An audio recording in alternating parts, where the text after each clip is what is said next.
irmãos e irmãs, hoje os apóstolos se dirigem a Jesus e dizem: aumenta a nossa fé. O pedido dos apóstolos é para que eles possam crescer na fé.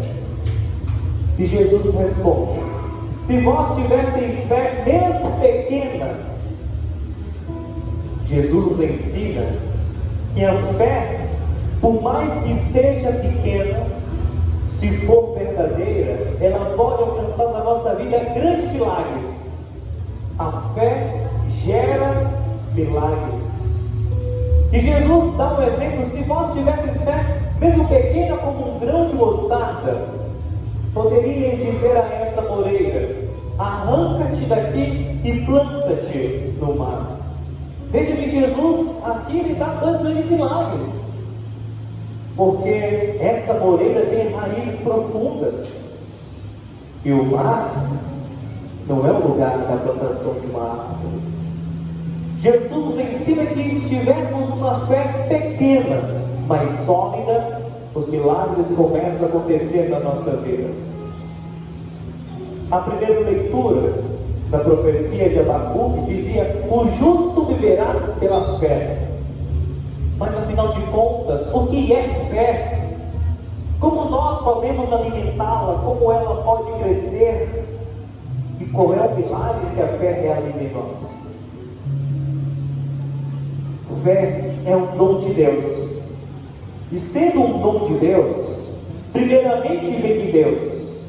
A fé brota de Deus.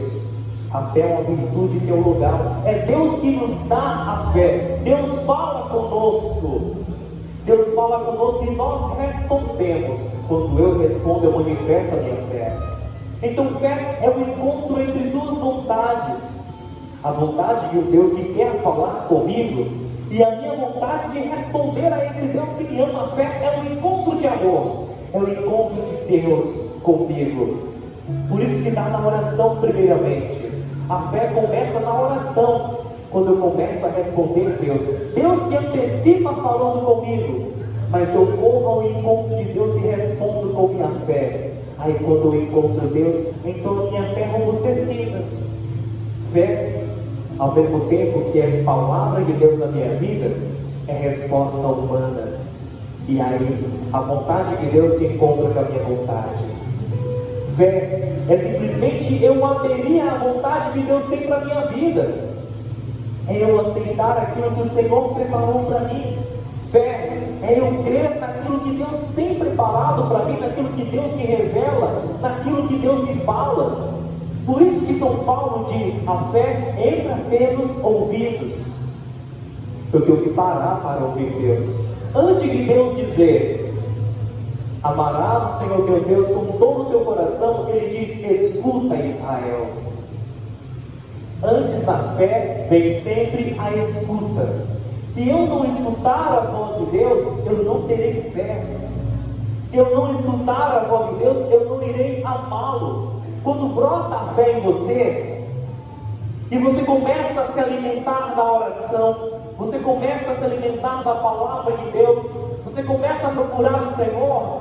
Quando você faz isso, seu coração arde ainda mais de desejo de Deus.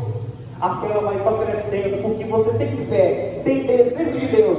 Aí você começa a procurar Deus, e conforme você encontra Deus, a sua fé aumenta. Então, se você vai alimentando a sua fé, a tendência é só crescer. Quanto mais eu estiver perto de Deus, mais fé eu terei.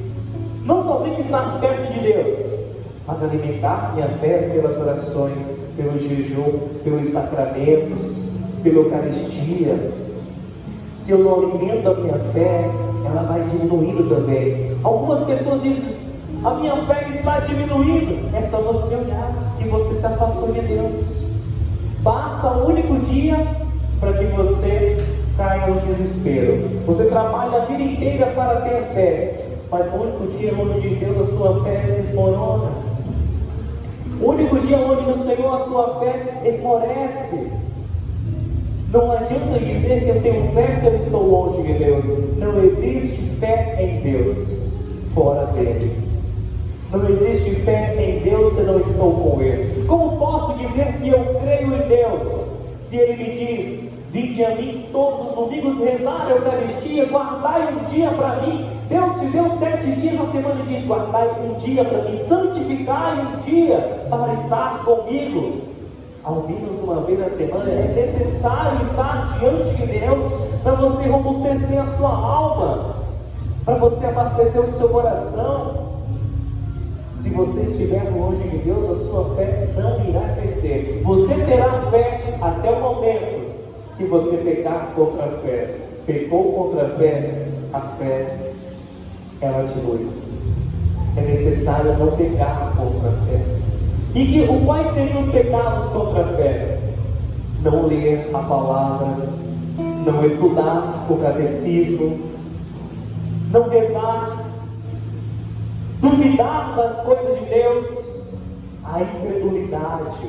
Tudo isso são pecados contra a fé que vai matando a fé no seu coração. E aí, minha gente, a nossa vida não anda. A primeira leitura, mais uma vez, eu volto a repetir, diz: o justo viverá pela fé. Só há 2 caminhos: a vida ou a morte. Aquele que escolhe fazer a vontade de Deus está vivendo pela fé e vai ganhar a vida eterna. A nossa fé nos conduz até Deus. Aquele que opta por não fazer a vontade de Deus, ele faz a sua própria vontade. Então não existe pessoa sem fé. Você crê sempre em alguma coisa. Ou você crê em Deus Todo-Poderoso, Criador de todas as coisas, no qual você quer amá-lo e servi-lo, ou você crê em você mesmo. Mas você sempre há de crer em alguma coisa. A diferença é que, crendo em Deus, a minha vida muda e eu posso alcançar o céu. Crendo em mim mesmo, uma hora eu vou virar pó e o meu nada vai vir à tona. É necessário crer em Deus com todo o nosso coração e realizar a sua vontade. Fé sem obras é morta. Eu devo crer, mas devo agir. Me entregar a Deus todos os dias, e assim como os apóstolos do Senhor dizem: Senhor, aumenta a nossa fé. Esse deve ser o pedido nosso de todos os dias: Senhor, aumenta a nossa fé. Senhor, pois se tu não aumentar a minha fé, Senhor, eu vou te abandonar, eu vou desistir. Se Deus não estiver conosco, a gente não abandona sempre. Nós somos sustentados pela graça, somos sustentados pela fé. Se Deus não estiver conosco, a gente realmente fraqueja, cai e vai embora. Peça: Senhor, aumenta a minha fé, para que você possa todos os dias estar na presença de Deus. Peça todos os dias: Senhor, aumenta a minha fé, para que eu não fraqueje, para que eu não caia, para que eu não entre no desespero. Entra no desespero aquele que tira o olhar de Deus e põe o olhar em si, começa a afundar. Não caia no desespero, mas caia em Deus pela fé. Quando você mergulha em Deus, você se encontra. Fé é o encontro de 2 amores: de um Deus que me ama e de um homem, de uma mulher, de um jovem, uma criança que corresponde a esse amor.